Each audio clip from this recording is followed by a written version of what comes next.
Leak छोड़ तीनों चले शायर सिंह सपूत। हिंदी हिंदू हिंदुस्तान का जयघोष रचने वाले भारतेंदु हरिश्चंद्र की पंक्तियां हैं। लीक लीक गाड़ी चले, लीक ही चले कपूत, लीक छाड़ी तीनों चले शायर सिंह सपूत। समाज द्वारा बनाए गए कायदे कानून के पालन, परंपराओं के सम्मान को श्रेष्ठ सामाजिक होने का आदर्श माना जाने से भेड़िया धसान भाव आज सर्वव्याप्त दिखाई देता है। किंतु उत्कृष्ट प्रतिभाएं अनिवार्यता पहले से ही चली आ रही लीक को तोड़ अपनी नई लीक बनाती हैं। यद्यपि लीक से हटने पर शुरू में समाज चौंकता है, आलोचना करता है, किंतु अंततः वह लीक से हटने के औचित्य को समझता है और फिर उसका अनुगमन भी करता है।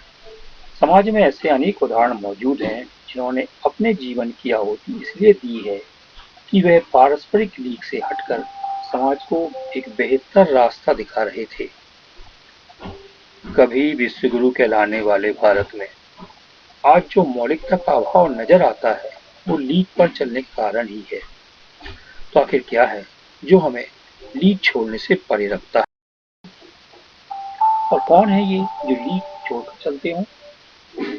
शायद जो अपने विचारों और भावनाओं को कलात्मक ढंग से व्यक्त कर सके, सिंह जो अपनी बात को बिना डरे बोल सके और निर्भयता के साथ वो काम कर सके जो करना चाहता है, सपूत वो जो न केवल अपनी वंश परंपरा और प्राप्त विरासत को आगे बढ़ाए बल्कि श्री ज्ञान सम्मान को भी अर्जित करे।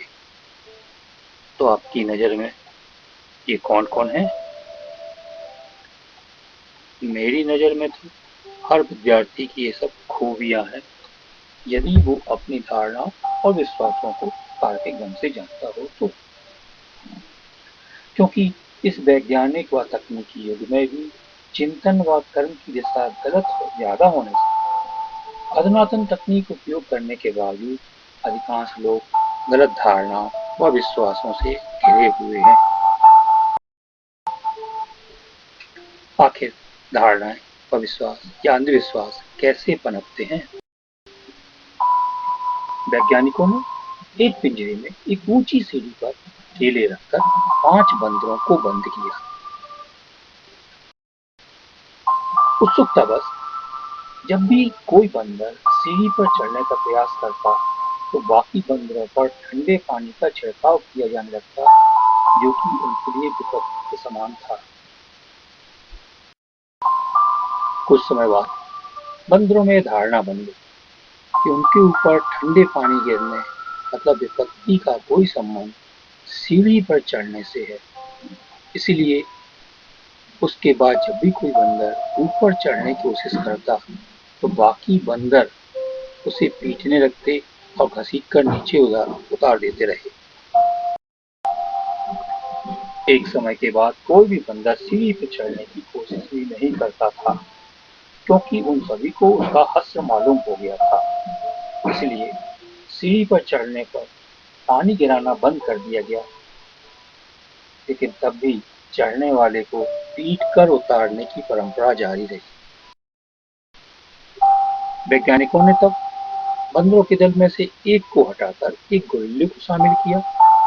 सीढ़ी पर जाने के हश्र से अनजान गोरिल्ले ने भी जब सीढ़ी पर चढ़ने की कोशिश की तो शेष बंदरों ने मिलकर उसे पीटते हुए नीचे घसीट दिया। कई बार पिटाई के बाद इस गोरिल्ले ने भी सीढ़ी पर न चढ़ने का सबक सीखा, जबकि उसे असली कारण नहीं मालूम था। अब दूसरे बंदर को भी गोरिल्ले से बदल लिया गया और उसके चढ़ने पर पीटने की परंपरा जारी रही। अब की पीटने में पहला गोरिल्ला भी साथ दे रहा था और इस तरह से एक एक करके सभी बंदरों को गोरिल्लों से बदला जाता रहा व हर नए गोरिल्ले ने पिटाई का सबक सीखा। अंततः पिंजरे में केवल गोरिल्ले ही बचे जो बिना सीढ़ी पर चढ़ने का असली अंजाम जाने पीटने व उतारने की परंपरा का पालन करते रहे। अब पिंजरे में मौजूद गोरिल्लों में से किसी ने भी सीढ़ी पर चढ़ने पर ठंडे पानी से भीगने का एहसास नहीं किया था, लेकिन फिर भी वो सीढ़ी पर किसी को भी न चढ़ने देने की परंपरा का निर्वाह करते रहे। यदि ऐसा संभव होता कि गोरिल्लों से पूछा जा सकता कि वो किसी के भी सीढ़ी पर चढ़ने पर उसे क्यों पीट-पीट कर उतार देते हैं, तो शायद उनका उत्तर यही होता कि मुझे मालूम नहीं, एकदम तो मालूम नहीं, पर यहाँ ऐसा पहले से ही होता आया है।